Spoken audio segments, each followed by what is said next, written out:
بسم اللہ الرحمن الرحیم۔ عزیز طلباء و طالبات، السلام علیکم۔ امید ہے آپ سب خیریت سے ہوں گے۔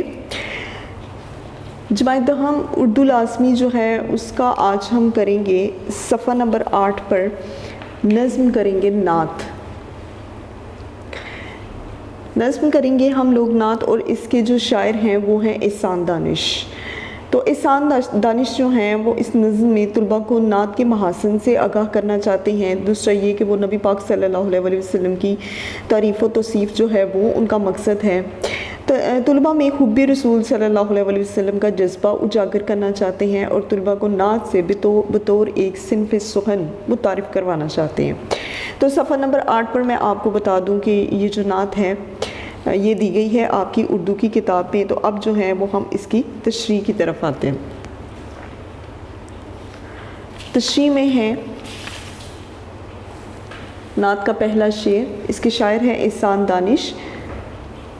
تو اس کا شعر نمبر 1 ہے: دو عالم کا امدادگار آ گیا ہے، امی آ گیا، غم گسار آ گیا۔ اس کا مفہوم ہے دو عالم کا مددگار مدد کرنے والا۔ تو دو عالم کا مددگار آ گیا ہے یعنی امانت دار اور غمہار آ گیا ہے۔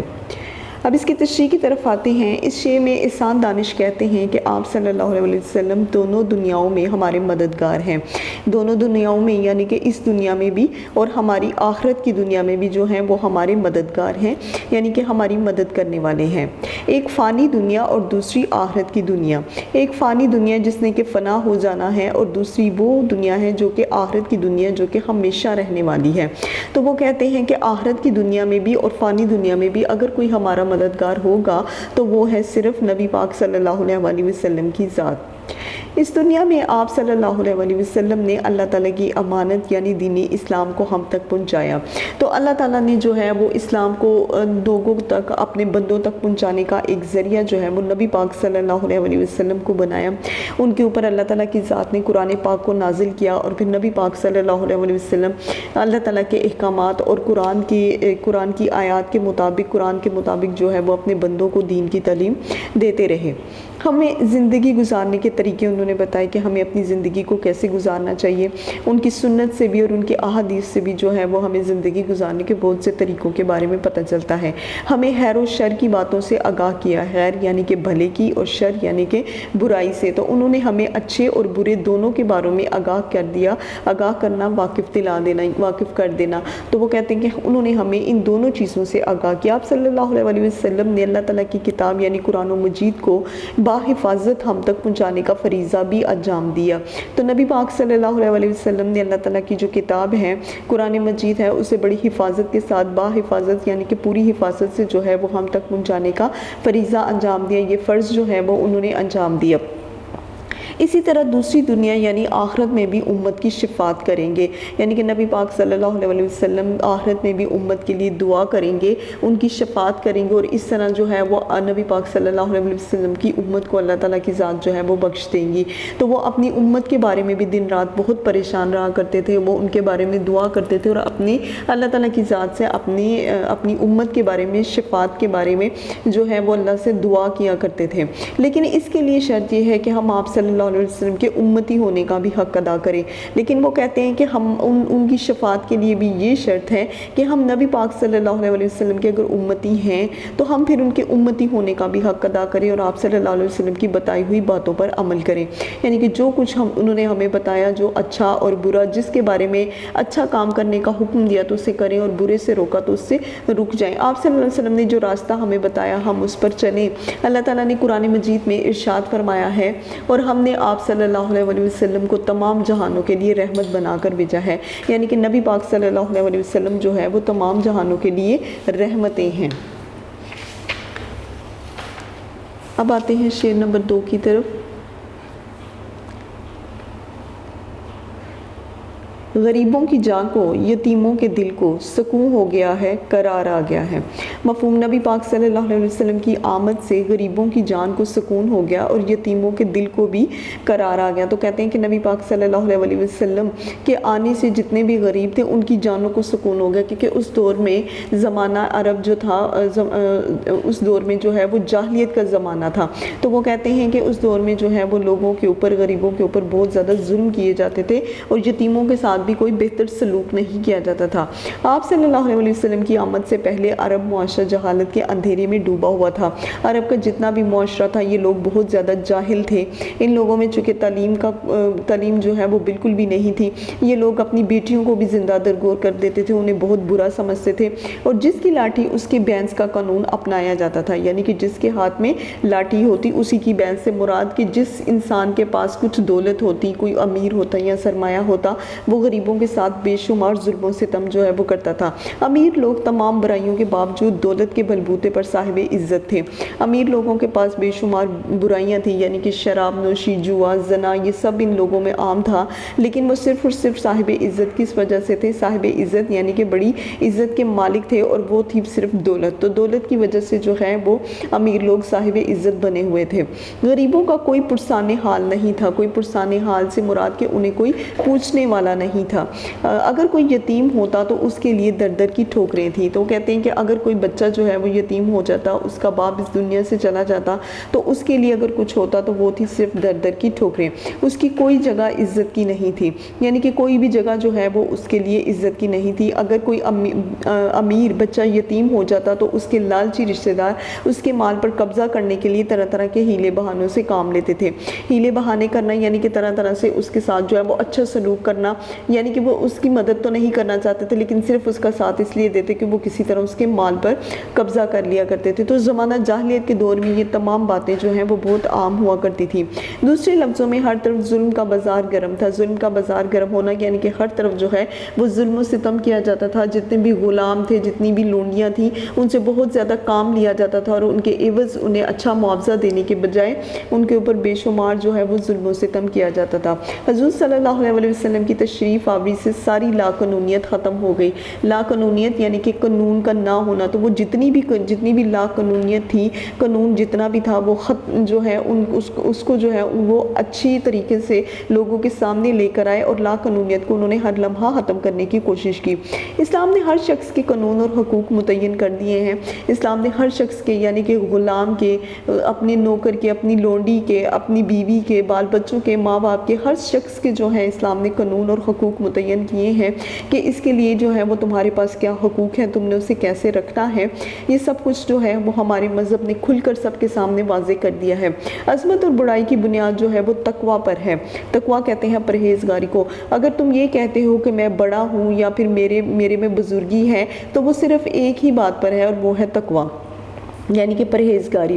پرہیزگاری سے مراد کہ اللہ تعالیٰ نے تمہیں جتنی برائیوں سے منع کیا اس سے باز آ جاؤ، اور جتنے اچھے کام کرنے کا حکم دیا اسے کرو۔ اسی طرح غریبوں اور یتیموں کو بھی حقوق میسر آئے۔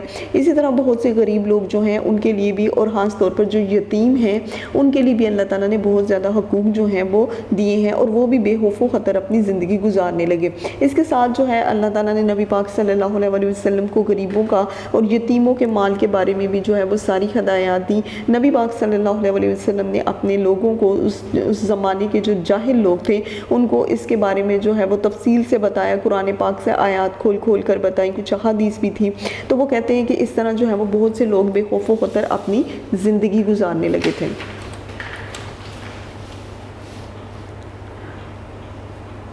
اصول محبت ہے پیغام جس کا، وہ محبوب پروردگار آ گیا ہے۔ اصول محبت یعنی کہ جس کا پیغام محبت کا اصول ہے، وہ پیارا آ گیا ہے۔ وہ پیارا کون ہے؟ وہ نبی پاک صلی اللہ علیہ وسلم کی ذات کو کہا گیا ہے۔ تو وہ کہتے ہیں کہ جس کا جو پیغام ہے وہ صرف اور صرف یہ ہے کہ وہ محبت کا اصول ہے، تو وہ کہتے ہیں کہ وہ ہستی جو ہے وہ اس دنیا میں آ گئی ہے۔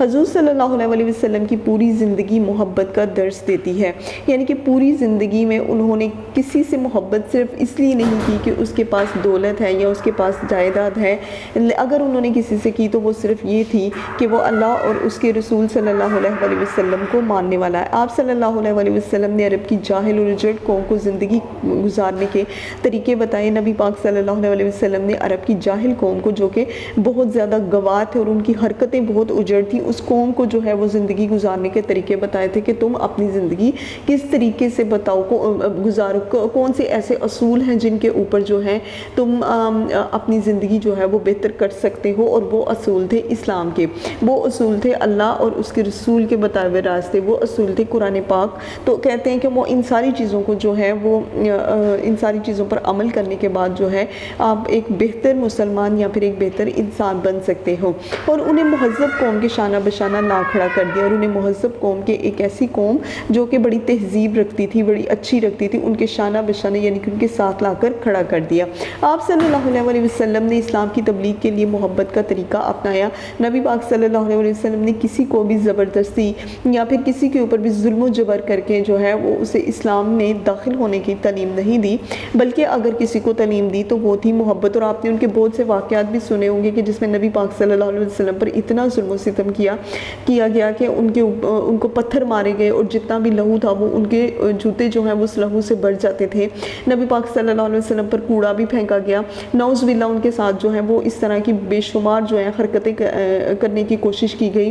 جب وہ نماز ادا کیا کرتے تھے تو ان کے اوپر اوجڑی پھینکی جاتی تھی، تو لیکن اس کے باوجود بھی نبی پاک صلی اللہ علیہ وسلم نے کبھی بھی کسی کے لیے جو ہے وہ بری زبان استعمال نہیں کی، بلکہ محبت سے جو ہے وہ اسے راغب کرنے کی کوشش کی اسلام کی طرف۔ آپ صلی اللہ علیہ وسلم نے میٹھی زبان سے پتھر دلوں کو بھی موم کر دیا۔ نبی پاک صلی اللہ علیہ وسلم کی زبان اتنی میٹھی تھی اور ان کے اتنے اچھے اخلاق تھے کہ پتھر دل بھی جو ہیں وہ موم ہو جایا کرتے تھے۔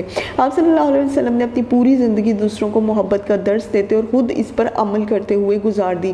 وہ اگر دوسروں کو درس دیتے تو اس کا مطلب یہ نہیں تھا کہ وہ خود اس سے پرے رہتے تھے، بلکہ ایسا تھا کہ وہ دوسروں کو محبت کا درس دیتے اور خود اس پر عمل کرتے، یعنی کہ اپنی سنت سے جو ہے وہ دوسروں کو بتاتے کیسے کھانا ہے، کیسے پینا، کیسے اٹھنا بیٹھنا سونا، تو یہ سب کچھ جو ہے وہ ان کی سنت تھی، کیسے نماز کی ادائیگی کرنی ہے، وہ سب کچھ جتنے بھی معاملات وہ دوسروں کو بتاتے وہ خود اس پر عمل کر کے بھی دکھاتے تھے۔ آپ صلی اللہ علیہ وسلم اس بات کی جیتی جاگتی تصویر تھے، اور نبی پاک صلی اللہ علیہ وسلم کس کی جیتی جاگتی تصویر تھے؟ قرآن پاک کی ایک جیتی جاگتی چلتی پھرتی تصویر تھے کہ جو کچھ بھی قرآن پاک میں اللہ تعالیٰ نے واضح کر دیا تھا، نبی پاک صلی اللہ علیہ وسلم اس پر عمل کر کے بھی دکھاتے تھے۔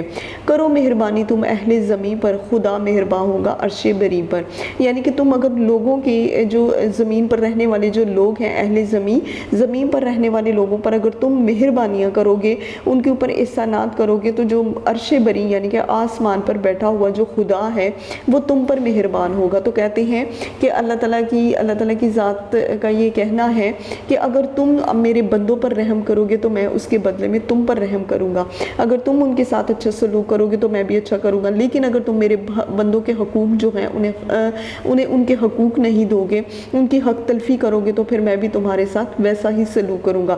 آپ صلی اللہ علیہ وسلم اللہ تعالیٰ کے سب سے پیارے نبی ہیں، اور اللہ تعالیٰ کی ذات کو اپنے نبی جو ہیں وہ بہت محبوب تھے، اور انہی کے لیے جو ہے انہوں نے یہ دنیا بنائی تھی۔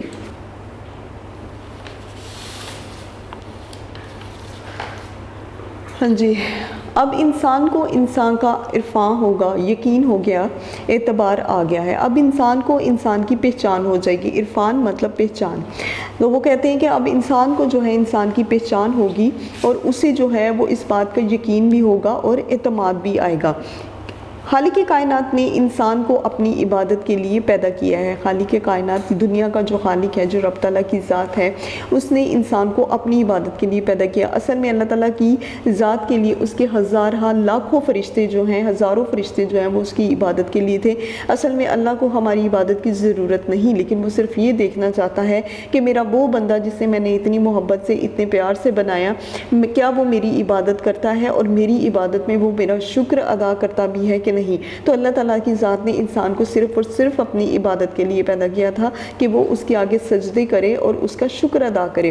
اللہ تعالیٰ چاہتا ہے کہ میری ذات کی پہچان کرے. اللہ چاہتا ہے کہ میرا بندہ جو ہے وہ میری ذات کی پہچان کرے اور وہ مجھے پہچانے، اور اس کے ساتھ ساتھ تخلیق کے مقصد پر بھی غور کرے. تخلیق کے مقصد پر، اور اس کے ساتھ ساتھ وہ ان باتوں پر بھی غور کرے کہ میں نے اسے کس مقصد کے لیے جو ہے وہ اس دنیا میں بھیجا ہے. انسان دنیا میں محض کھانے پینے اور کام کاج کرنے کے لیے نہیں آیا ہے. تو کہتے ہیں کہ انسان جو ہے وہ دنیا میں صرف اس لیے نہیں آیا کہ وہ کھائے پیے اور کام کاج کرے یا گھومے پھرے. نہیں، وہ صرف اس لیے آیا ہے اور اللہ تعالیٰ نے اسے صرف اس لیے پیدا کیا کہ وہ اس کی عبادت کرے. اللہ چاہتا ہے کہ میرے ہاتھوں سے بنایا ہوا میرا بندہ جو ہے وہ میرا شکر بجا لائے اور میرے ذکر کو جو ہے وہ جاری رکھے. حضور اکرم صلی اللہ علیہ وسلم اس دنیا میں تشریف لائے. آپ صلی اللہ علیہ وسلم انسانوں کو ان کے مقام سے آشنا کیا. نبی پاک صلی اللہ علیہ وسلم جب اس دنیا میں تشریف لائے تو انہوں نے سب سے پہلے کیا کیا؟ انہوں نے سب سے پہلے انسانوں کو جو ہے وہ ان کے مقام سے آگاہ کیا کہ تمہاری کیا حیثیت ہے، تم کس حیثیت سے، کس درجے سے جو ہے وہ اس دنیا میں آئے ہو. اس دور میں چونکہ عورتوں کو جو ہے وہ بہت زیادہ برا سمجھا جاتا تھا، ان عورتوں کے ساتھ بہت ناروا سلوک کیا جاتا تھا. تو نبی پاک صلی اللہ علیہ وسلم نے عورتوں کے حقوق کے بارے میں سب سے زیادہ واضح کیا، پھر یتیموں کے بارے میں، مسکینوں کے بارے میں، اور خاص طور پر سب سے زیادہ ظلم و ستم جبر جو ہے وہ غلاموں پر کیا جاتا تھا. جو نوکر، جو خادم یا غلام رکھے جاتے تھے ان کے ساتھ بہت زیادہ ظلم و ستم کیا جاتا تھا. انہیں بیچا جاتا تھا. انہیں جو ہے جیسے کہ کوئی اچھا غلام ہوتا تو اس کا اچھا معاوضہ دیا جاتا اور اسے خرید لیا جاتا، اور پھر بعد میں اس کے اوپر بے شمار ظلم و ستم کیا جاتا. اللہ تعالیٰ نے انسانوں کی ہدایت اور رہنمائی کے لیے قرآن مجید نازل کیا. اس کی ذات ہے قرآن کی حسین تفسیر، اس کا قول و عمل مستقل حوالہ ہے. تو وہ کہتے ہیں کہ اس کی ذات ہے، یعنی کہ نبی پاک صلی اللہ علیہ وسلم کی جو ذات ہے وہ اصل میں ایک بڑی خوبصورت تفسیر ہے.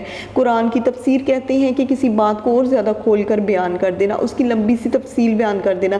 تو اگر آپ لوگ قرآن پاک کی چلتی پھرتی ایک تصویر کو دیکھنا چاہتے ہو تو وہ ہمارے نبی پاک صلی اللہ علیہ وسلم کی ذات ہے. اگر آپ دیکھتے ہو کہ کوئی کون ہے جو قرآن پاک پر یا اللہ کے احکامات پر عمل کرتا ہے تو وہ ہمارے نبی پاک صلی اللہ علیہ وسلم کی ذات ہے. اس کا قول و عمل، یعنی کہ جو کچھ بھی قرآن کہتا ہے اور پھر اس کا جو بھی عمل وہ کرتے ہیں وہ ان کا مستقل حوالہ ہے.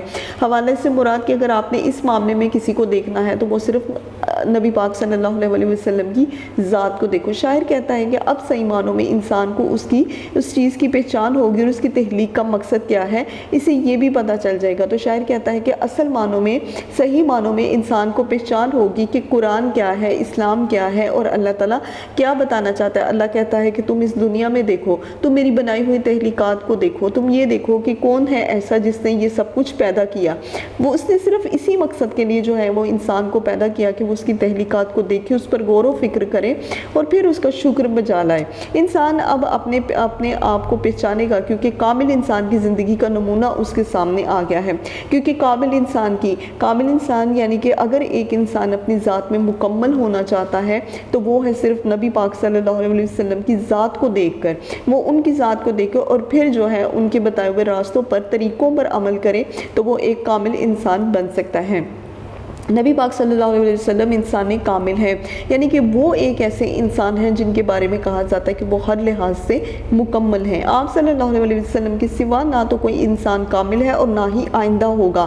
بے شک دنیا میں بہت اچھے اور نیک لوگ گزرے لیکن کوئی بھی نبی پاک صلی اللہ علیہ وسلم کے علاوہ نہیں ہو سکتا. اگر کوئی ذات مکمل ہے تو وہ ہے صرف نبی پاک صلی اللہ علیہ وسلم کی ذات، اور آئندہ بھی کوئی ان جیسا نہیں ہوگا. آپ صلی اللہ علیہ وسلم کی ذات مکمل ذات ہے. بے شک اس میں کوئی شک نہیں کہ نبی پاک صلی اللہ علیہ وسلم کی ذات جو ہے وہ مکمل ہے، اور آپ صلی اللہ علیہ وسلم کو انسان کی تخلیق کا مقصد سمجھ میں آتا ہے اور نبی پاک صلی اللہ علیہ وسلم کو دیکھ کر ہی پتہ چلتا ہے کہ اللہ تعالیٰ نے انسان کو کس لیے پیدا کیا تھا. بجھے گا نہ جس کا چراغ محبت، وہ پیغمبر ذی وقار آ گیا ہے. یعنی کہ جس کی محبت کا چراغ کبھی بھی نہیں بجھ سکتا وہ پیغمبر ذی وقار، یعنی کہ بہت زیادہ وقار اور عزت والا جو ہے وہ اس کو کہتے ہیں. تو وہ پیغمبر جو ہے وہ اس دنیا میں آ گیا. اس کے مفہوم کی طرف آتے ہیں کہ جن کی محبت کا دیا کبھی نہ بجھے گا. دیا کہتے ہیں ایک چراغ کو کہتے ہیں، تو وہ کہتے ہیں کہ جس کی محبت کا چراغ کبھی نہیں بجھ سکتا، اصل میں وہ پیغمبر جو ہے وہ اس دنیا میں آیا ہے. احسان دانش نبی پاک صلی اللہ علیہ وسلم کی آمد کا حال بیان کرتے ہوئے کہتے ہیں، آمد کا حال یعنی کہ دنیا میں آنے کا جو ان کا حال ہے اس کو بیان کرتے ہوئے کہتے ہیں کہ نبی پاک صلی اللہ علیہ وسلم نے اس دنیا میں آ کر محبت کا جو دیا روشن کیا، جو چراغ روشن کیا ہے، وہ کبھی نہیں بجھے گا۔ شاعر کے کہنے سے مراد یہ ہے کہ حضور صلی اللہ علیہ وسلم نے اسلام کے نور سے ساری دنیا کو منور کر دیا ہے۔ اصل میں پہلے ساری دنیا جو تھی وہ ایک اندھیرے میں ڈوبی ہوئی تھی، وہ جاہلیت میں ڈوبی ہوئی تھی، ان کے پاس علم نہیں تھا، ان کے پاس طور طریقے نہیں تھے، کیونکہ ان کے پاس اسلام نہیں تھا، مذہب نہیں تھا اور قرآن نہیں تھا۔ تو نبی پاک صلی اللہ علیہ وسلم نے اسلام کے نور سے جو ہے وہ ساری دنیا کو منور کر دیا، روشن کیا۔ دنیا کے گوشے گوشے میں، دنیا کے یعنی کہ کونے کونے میں اسلام کی روشنی پھیل گئی۔ پھر انہوں نے اس دنیا کے کونے کونے میں جو ہے وہ اسلام کی ایک روشنی کو مکمل کر دیا۔ یہ روشنی قیامت تک ذو فشاں رہے گی، یعنی کہ جلتی رہے گی، ہمیشہ رہے گی، اور یہ کبھی بھی نہیں بجھے گی۔ اور اب یہ روشنی جو ہے وہ بجھ بھی نہیں سکتی۔ دین اسلام اللہ تعالیٰ کا آخری دین، اور نبی پاک صلی اللہ علیہ وسلم اللہ تعالیٰ کے آخری نبی ہیں۔ تو جو دین اسلام تھا، اسلام جو ہے وہی اللہ تعالیٰ کا پہلا بھی ہو اور آخری دین بھی وہی ہے، یعنی کہ اس کے بعد جو ہے وہ کوئی ایسا دین نہیں جو اس سے بہتر ہو، یہی ایک مکمل دین ہے۔ اور نبی پاک صلی اللہ علیہ وسلم جو ہے وہ اللہ تعالیٰ کے آخری نبی ہیں، یعنی کہ ان کے بعد کوئی نبی نہیں آئے گا۔ آپ صلی اللہ علیہ وسلم نے دین اسلام کی جو شمع روشن کی، ان کی وہ شمع جو ہے وہ قیامت تک روشن رہے گی۔ زمانے کو اب اپنی منزل مبارک کے ایک ہجر سزرہ گزار آ گیا ہے۔ تو زمانے کو اب اپنی منزل مبارک، یعنی کہ اب وہ اس شعر میں شاعر کہتا ہے کہ زمانہ جو ہے وہ نبی پاک صلی اللہ علیہ وسلم کی تبلیغ کے بعد، اسلام کو مکمل کرنے کے بعد اب اپنی منزل تک پہنچ چکا ہے، یعنی کہ ایک انسان جو ہے وہ ایک مکمل مسلمان ہو چکا ہے، اور انہوں نے اسے سارے طریقے بھی بتا دیے ہیں۔ تو وہ کہتے ہیں کہ اب انہیں جو منزل مل گئی ہے، انہیں وہ منزل بہت مبارک ہو کہ ایک راہبر انہیں مل گیا ہے۔ راہبر یعنی کہ صحیح راستہ دکھانے والا، سیدھا راستہ دکھانے والا۔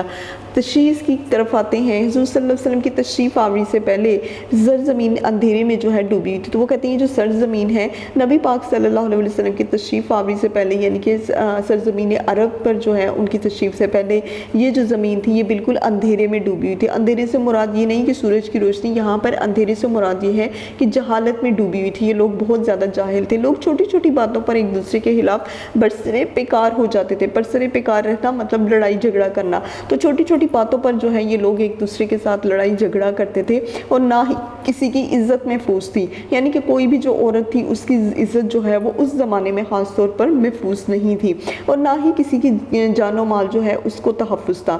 تو کسی کا جان و مال جو ہے، نہ کسی کا جان اور نہ کسی کا مال جو ہے، ان دونوں کا جو ہے کوئی تحفظ نہیں تھا، یعنی کہ اس کو کوئی تحفظ حاصل نہیں تھا، ان کی کوئی حفاظت نہیں تھی۔ باپ اپنی سگی بیٹیوں کو زندہ درگور کر دیتے، زندہ درگور کر دینا یعنی کہ انہیں زندہ دفن کر دیا جاتے تھے۔ اس دور میں، زمانہ جاہلیت کے دور میں جو ہے وہ بیٹوں کو بہت درجہ حاصل تھا، بڑا اولین درجہ جو ہے وہ انہیں سمجھا جاتا تھا، اور جس کے ہاں بیٹی پیدا ہوتی تھی وہ شخص جو ہے وہ بہت شرمندگی محسوس کرتا تھا، اور اسی شرمندگی کے باعث وہ اپنی بیٹی کو زندہ دفن کر دیا کرتا تھا۔ اللہ تعالیٰ کو ان لوگوں پر رحم آیا، پھر اللہ تعالیٰ کی ذات کو جو ہے ان لوگوں پر رحم آیا، اور اللہ تعالیٰ نے انسانیت کی فلاح و بہبود کے لیے، یعنی کہ اس کی بہتری کے لیے، ان کی مزید ترقی کے لیے اور ان کے اچھے حالات کے لیے نبی پاک صلی اللہ علیہ وسلم کو پیدا فرمایا۔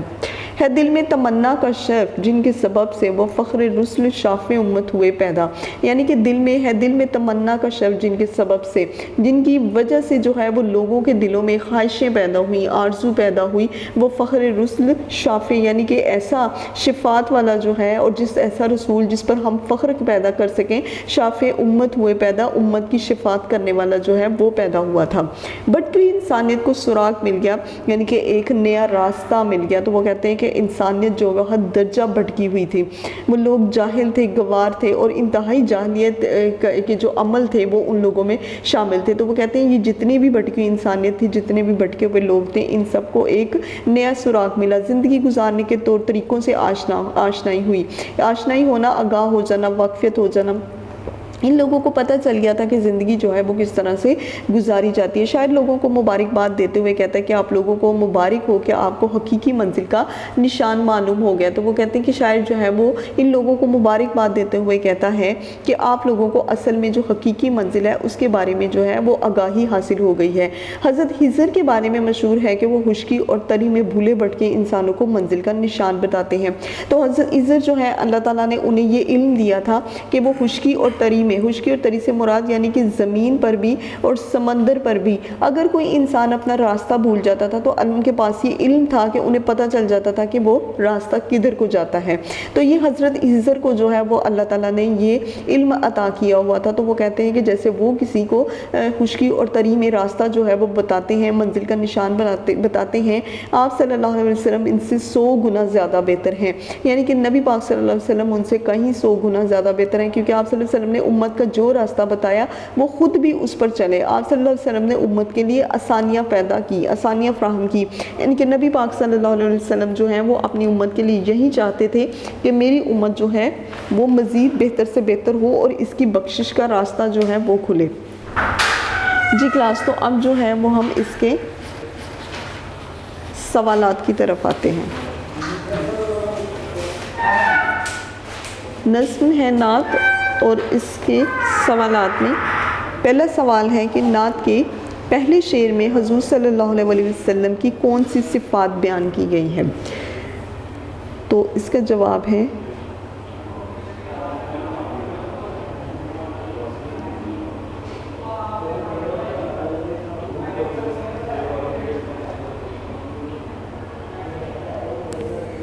نعت کے پہلے شعر میں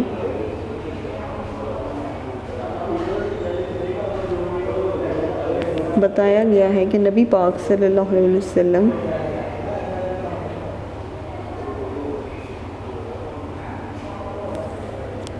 اس دنیا میں بھی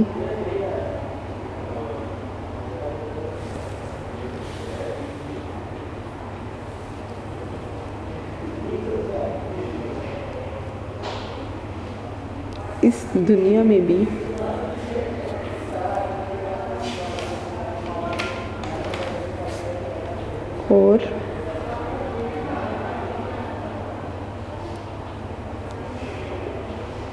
دوسری دنیا میں بھی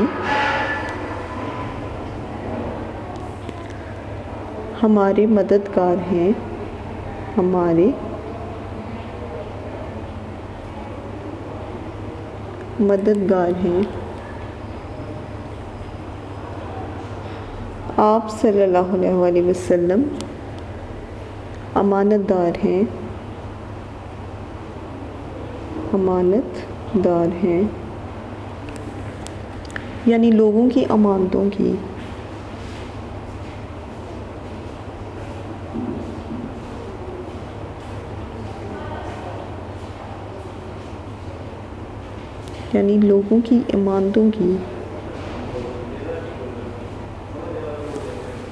حفاظت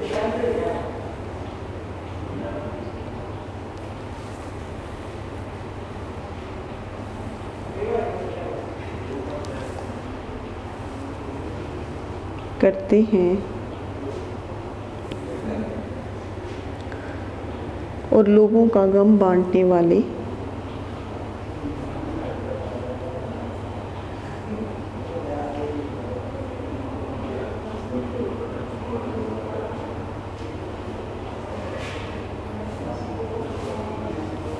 جی نعت کے پہلے شعر میں حضور صلی اللہ علیہ وسلم کی کون سی صفات بیان کی گئی ہیں؟ نعت کے پہلے شعر میں بتایا گیا ہے کہ نبی پاک صلی اللہ علیہ وسلم اس دنیا میں بھی اور دوسری دنیا میں بھی ہمارے مددگار ہیں۔ آپ صلی اللہ علیہ وسلم امانت دار ہیں، یعنی لوگوں کی امانتوں کی حفاظت کرتے ہیں اور لوگوں کا غم بانٹنے والے ہیں۔ اب آتے ہیں سوال نمبر 2 کی طرف۔ دوسرے شعر کے مطابق کس کو سکون ملا ہے؟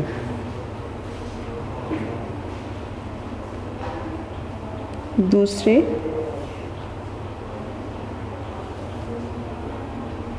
شعر کے مطابق غریبوں کی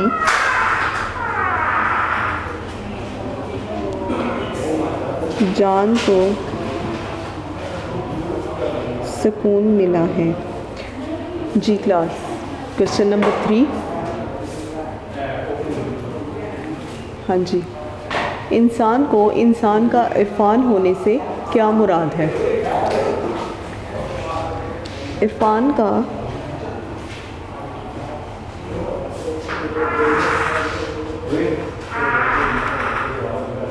مطلب ہوتا ہے پہچان، شناخت، پہچان، شناخت.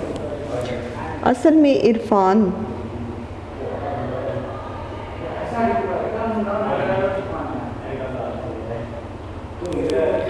اللہ تعالیٰ کی پہچان کو کہتے ہیں.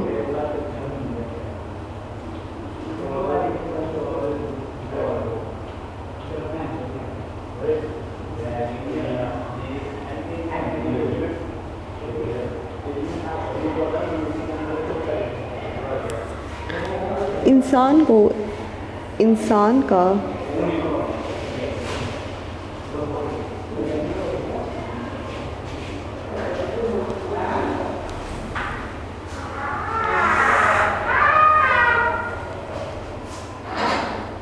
عرفان ہونے کا مطلب ہے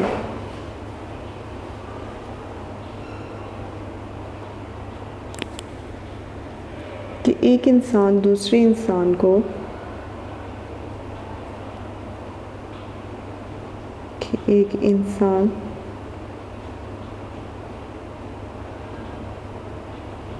دوسرے انسان کو پہچان رہا ہے.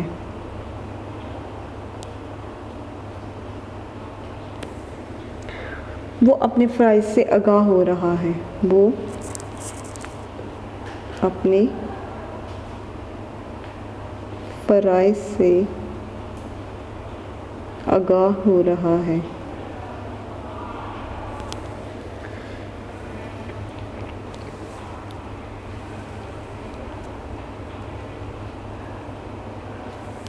وہ اس بات کو پہچان رہا ہے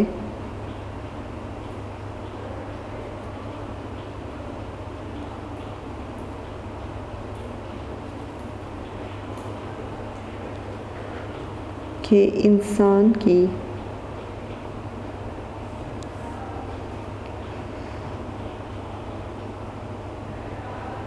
تخلیق کا مقصد کیا ہے.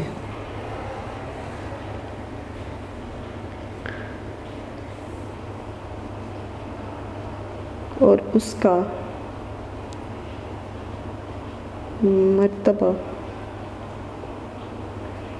کیا ہے.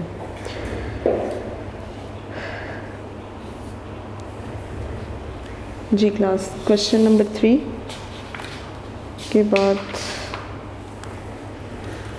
Question number 4. شاعر کے نزدیک حضور صلی اللہ علیہ وسلم کا پیغام کیا ہے؟ شاعر کے نزدیک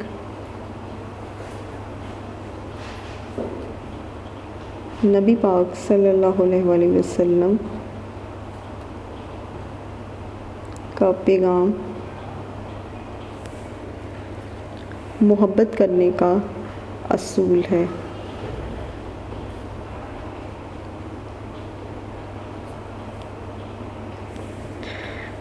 یعنی آپ صلی اللہ علیہ وسلم کا پیغام ہے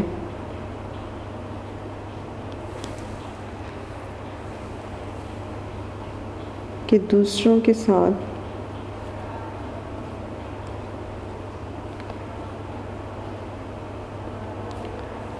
اچھے طریقے سے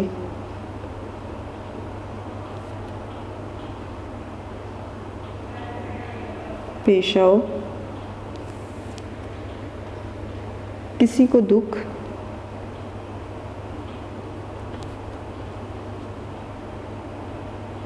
دکھ یا تکلیف نہ دو، بلکہ آپس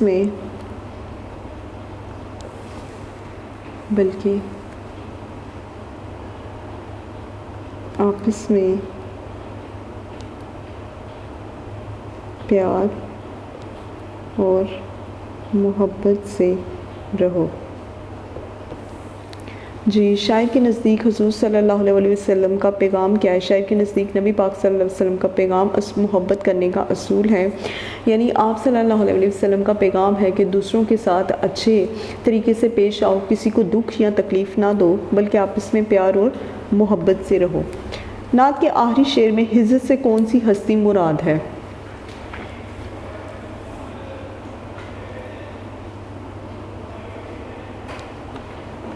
نعت کے آخری شعر میں ہجر سے مراد ہمارے پیارے نبی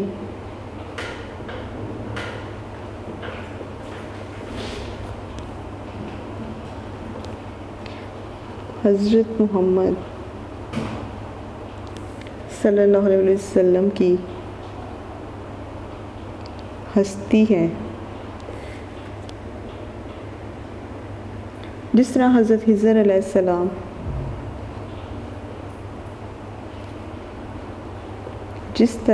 حضرت خضر علیہ السلام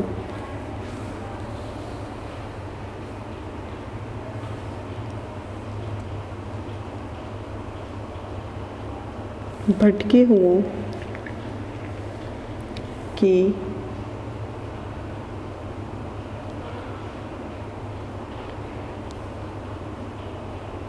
رہنمائی فرماتے تھے،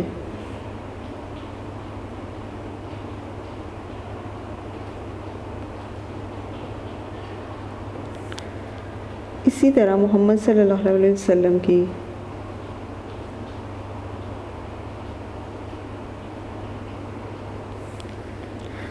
ذات بابرکات نے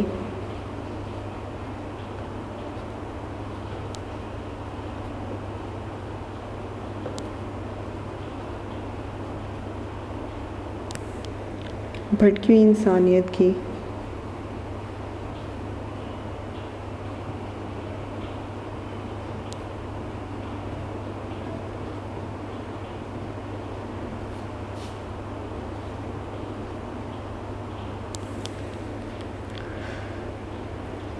رہنمائی فرمائی۔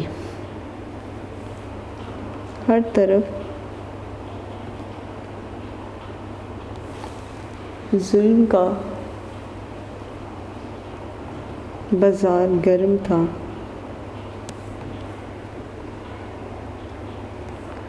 لوگ جہنم کے سزاوار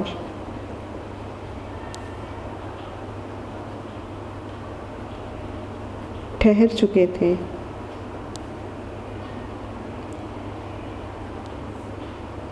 لیکن نبی پاک صلی اللہ علیہ وسلم نے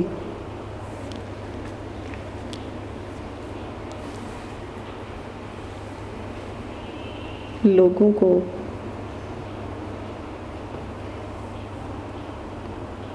اس آگ سے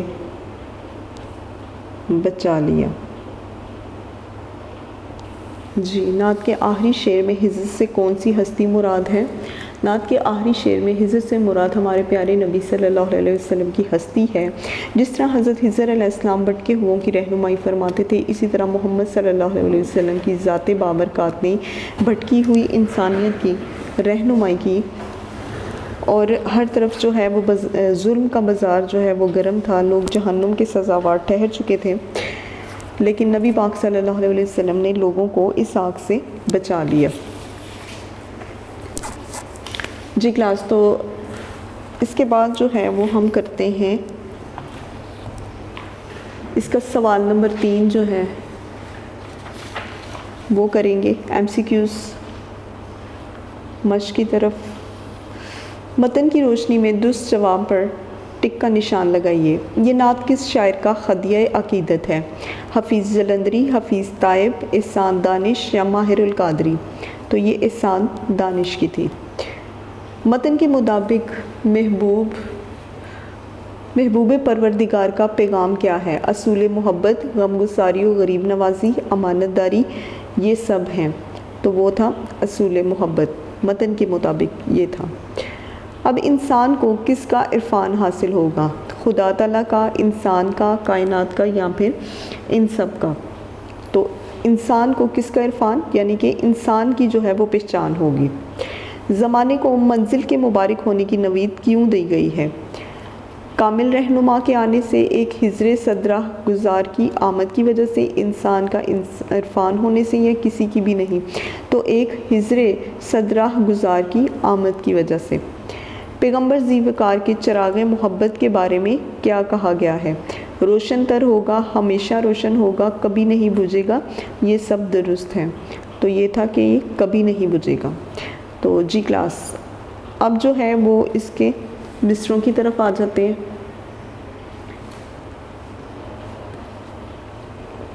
سوال نمبر 7 ہے، مناسب لفظ لگا چن کر مصرے مکمل کیجئے۔ نمبر 1، بجھے گا نہ جس کا ڈیش محبت، تو بجھے گا نہ جس کا چراغ محبت، ڈیش کو ڈیش ہو گیا ہے، قرار آ گیا ہے، جی سکون ہو گیا ہے، تو یہ ادھر ہی لکھ دیتی ہوں میں آپ کو۔ اب انسان کو انسان کا ڈیش ہوگا، ڈیش ہوگا، عرفان ہوگا، یعنی کہ پہچان ہوگی۔ ڈیش کو اب اپنی منزل مبارک، جی زمانے کو اب اپنی منزل مبارک۔ تو صفحہ نمبر 9 پہ تھی یہ، اس کے مصرے جو ہیں وہ بھی مکمل ہو گئے، اور صفحہ نمبر 9 پہ ہی جو متن کی روشنی میں MCQs تھے وہ بھی مکمل ہو گئے۔ اب ہم آتے ہیں اس کے خلاصے کی طرف۔ تو نعت جو ہے اس کے خلاصے کی طرف آتے ہیں۔ یہ جو نظم ہے اس میں نبی پاک صلی اللہ علیہ وسلم کی تعریف و توصیف بیان کی گئی ہے۔ نبی پاک صلی اللہ علیہ وسلم کی آمد جو تھی اس کی وجہ کو بیان کیا گیا ہے کہ اللہ تعالیٰ نے نبی پاک صلی اللہ علیہ وسلم کو اس دنیا میں کیوں پیدا کیا۔ تو وہ کہتے ہیں کہ اصل میں وہ اس لیے ان کی پیدائش کی گئی، انہیں پیدا کیا گیا کہ اللہ تعالیٰ کی ذات جو ہے وہ انسانوں کی مدد کرنا چاہتا تھا۔ اور وہ کیسے مدد کرنا چاہتا تھا کہ وہ ایک ایسے انسان کو دنیا میں بھیجنا چاہتا تھا جو کہ مکمل ایک قرآن پاک کی تصویر ہو، جیتی جاگتی تصویر ہو، زندہ چلتی تصویر ہو، یا پھر جتنا بھی اسلام میں کہا گیا ہے وہ سب اس پر عمل کر کے دکھائے۔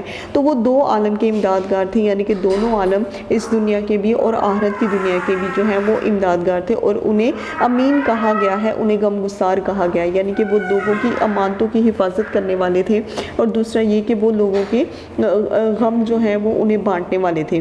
وہ کہتے ہیں کہ ان کے آنے سے جو جتنے بھی غریب تھے ان کی جان کو، یتیموں کے دل کو، سب کو سکون آ گیا تھا، کیونکہ اس دور میں، زمانہ جاہلیت کے دور میں جو ہے وہ غریبوں کے اوپر اور یتیموں پر بہت زیادہ ظلم و ستم کیے جاتے تھے۔ لیکن جب نبی پاک صلی اللہ علیہ وسلم نے اللہ کی تعلیم دوسروں کو بتائی تو لوگوں کو سکون جو ہے وہ ایک سکون میسر ہوا۔ اصول محبت ہے پیغام جس کا نبی پاک صلی اللہ علیہ وسلم نے اپنے لوگوں کو، اپنی امتیوں کو اگر بتایا تو وہ یہ تھا کہ جو ہے محبت، اور نہ صرف کہ اپنے امتیوں کو بلکہ کافروں کے ساتھ بھی وہ انتہائی محبت سے، انتہائی اچھے اخلاق سے جو ہیں وہ پیش آتے تھے۔ تو انہوں نے سب کے ساتھ جو ہے وہ یہی طریقہ اپنایا، اور دوسروں کو بھی تلقین کی کہ وہ محبت کا اصول اپنائے، یعنی کہ زبردستی یا ظلم و ستم یا جبر جو ہے وہ نبی پاک صلی اللہ علیہ وسلم کی ذات میں شامل نہیں تھا۔ وہ کہتے ہیں کہ نبی پاک صلی اللہ علیہ وسلم کی ذات کی اس دنیا کے آنے کے بعد انسان کو پتہ چلا کہ اصل میں اس کی کیا حیثیت ہے، اس کی پہچان کیا ہے، اور وہ کیا رتبہ جو ہے وہ رکھتا ہے۔ تو لوگوں کو جو ہے وہ اس بات کا یقین بھی ہو گیا تھا، اور انہیں نبی پاک صلی اللہ علیہ وسلم کی بتائی ہوئی باتیں جو ہیں وہ بھی اچھی لگتی تھی، اور ان پر وہ عمل بھی کرتے تھے۔ وہ کہتے ہیں کہ بجھے گا نہ جس کا چراغ محبت، یعنی کہ محبت کا جو چراغ تھا وہ جس کا کبھی بھی نہیں بجھ سکتا، وہ تھی نبی پاک صلی اللہ علیہ وسلم کی ذات۔ وہ پیغمبر ذی وقار آ گیا ہے، وہ پیغمبر ذی وقار یعنی کہ ایک ایسا پیغمبر دنیا میں آیا ہے جس کی ایک بہت زیادہ عزت ہے۔ ذی وقار مطلب بہت عزت والا، بہت رتبے والا۔ وہ کہتے ہیں کہ ان کے بعد نبی پاک صلی اللہ علیہ وسلم کے اس دنیا کے آنے کے بعد لوگوں کی تعلیم جو تھی وہ مکمل ہو چکی تھی، لوگ اپنی منزل کو پہنچ چکے تھے۔ تو یہاں پر جو شاعر ہیں وہ لوگوں کو یہ کہتے ہیں کہ اب انہیں اپنی منزل جو ہے وہ بہت زیادہ مبارک ہو، کیونکہ ان کو ایک راستہ دکھانے والا، تو حضر صدراہ جو ہے وہ یہاں پر نبی پاک صلی اللہ علیہ وسلم کی ذات کو کہا گیا ہے کہ انہیں ایک راستہ دکھانے والا جو ہے وہ مل گیا ہے، جو ان کے بھولے بھٹکے راستوں کو سیدھے راستے کی طرف لے کر جا رہا ہے، اور اگر جو بھی کوئی لے کے جا رہا ہے وہ ہے نبی پاک صلی اللہ علیہ وسلم کی ذات۔ تو کلاس اس کے خلاصے کے بعد جو ہے اب ہم آتے ہیں احسان دانش جو کہ اس کے رائٹر ہیں۔ ان کے تعارف کی طرف آتے ہیں۔ احسان دانش کے تعارف میں ہم سب سے پہلے ان کی پیدائش کا سن کریں گے جو کہ 1914 عیسوی ہے۔ 1914 عیسوی ان کی پیدائش کا سن اور 1982 عیسوی جو ہے وہ ان کی وفات کا سن ہے۔ احسان الحق ان کا نام تھا اور دانش جو ہے وہ ان کا تخلص ہے۔ تو احسان الحق ان کا نام اور دانش جو ہے وہ ان کا تخلص ہے، اور اس کے اوپر جو علامت لگائی گئی ہے یہ میں آپ کو ہمیشہ بتاتی ہوں کہ جب بھی کوئی شاعر اپنا نام جو ہے وہ لکھتا ہے، کوئی تخلص لکھتا ہے، تو اس کے اوپر یہ علامت جو ہے وہ لگائے جاتے ہیں۔ احسان دانش کے کلمی نام سے یہ مشہور ہوئے تھے۔ اب آتے ہیں مزدوری کرنے لاہور آئے تو اینٹیں بھی ڈھوئیں، یعنی کہ یہ وہ شاعر ہیں کہ جنہوں نے مزدوری بھی کی ہے، انہوں نے اینٹیں بھی ڈھوئیں، معماری بھی کی، چوکیداری بھی کرتے رہے، چپراسی اور مالی بھی رہے۔ تو یہ ایک شاعر ہیں جن کے بارے میں صرف ایک بات جو ہے وہ سب سے زیادہ مشہور ہے، اور یہ ایم سی کیوز میں بھی بہت آتا ہے کہ احسان دانش جو تھے یا پھر ان کو مزدور شاعر بھی کہا جاتا ہے۔ تو وہ اکثر ایم سی کیوز میں یہ آتا بھی ہے کہ مزدور شاعر جو ہے وہ کون سے تھے، تو اس کے بارے میں یہ جو ہے آپ لکھیں گے کہ احسان دانش جو تھے وہ مزدور شاعر تھے۔ اس دوران میں لائبریریوں میں بھی یہ جاتے تھے اور مطالعہ بھی جاری رکھا، یعنی کہ جب یہ اینٹیں وغیرہ ڈھوتے تھے یا چوکیداری کرتے تھے تو یہ اپنا مطالعہ بھی ساتھ ساتھ جاری رکھتے تھے، یعنی کہ یہ پڑھائی وغیرہ بھی تب کرتے تھے۔ احسان دانش قادر الکلام شاعر تھے۔ قادر الکلام یعنی کہ ایک بڑے زبردست شاعر تھے۔ ان کو اپنے کلام پر جو ہے وہ بہت زیادہ عبور حاصل تھا۔ ان کی شاعری مشرقی اقدار کی آئینہ دار تھی۔ انہیں غزل اور نظم دونوں پر یکساں قدرت حاصل تھی، مگر ان کی وجہ شہرت ان کی نظمیں ہیں، یعنی کہ زیادہ تر جو ہے وہ ان کی نظمیں جو ہیں وہ ان کی شہرت کی وجہ بنی۔ انہیں مزدور شاعر بھی کہا جاتا ہے۔ اب ان کی تصانیف کی طرف آتے ہیں۔ ان کی تصانیف میں جو ہیں، تصانیف کہتے ہیں کتابوں کو، ان کی تصانیف میں حدیث زندگی، درد زندگی، نوائے کارگر، آتش خاموش، گورستان، زخم و مرگ اور شیرازہ، یہ ساری کی ساری جو ہیں یہ ان کی تصانیف ہیں۔ اور ان کی آپ بیتی میں جو ہے جہان دانش بہت زیادہ مقبول ہوئی۔ ایم سی کیوز میں بھی کلاسی کوشچن بہت زیادہ آتا ہے کہ ان کی آپ بیتی میں جو ہے سب سے زیادہ مقبول ان کی یہ آپ بیتی تھی جو جہان دانش کے نام سے مشہور ہوئی۔ جی کلاس، تو آپ کو جو ہے وہ اس کا خلاصہ وغیرہ تشریح سبھی کچھ کروا چکے ہیں، تو امید ہے کہ آپ اسے ضرور کریں گے۔ اللہ حافظ، فی امان اللہ۔ ویڈیو پسند آئی تو لائک کریں، اپنی رائے کمنٹ کریں۔ ایسے ہی مزید ویڈیوز کے لیے ہمارا چینل سبسکرائب کریں اور بیل کا آئیکن دبائیں تاکہ آپ کو ہر ویڈیو کا نوٹیفیکیشن ملتا رہے۔